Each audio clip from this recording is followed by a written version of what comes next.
दोस्तों आज मेरे पास है एसर कंपनी का लैपटॉप। इसका देखिए मदरबोर्ड है जो कि पूरी तरीके से बर्न हो चुका है, यहाँ पे आप देख सकते हो।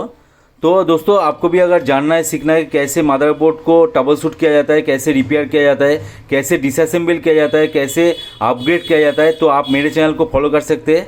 मैंने ऑलरेडी बहुत सारा वीडियो अपलोड करके रखा हुआ है, आप जाके चेकआउट कीजिए मेरा प्लेलिस्ट, आपको पता चलेगा। और आपके मन में कोई भी क्वेश्चन है laptop related, computer hardware related, तो आप पूछ सकते हैं। मैं पूरी कोशिश करूंगा आप लोगों का हेल्प करने का। तो जय हिंद, वंदे मातरम।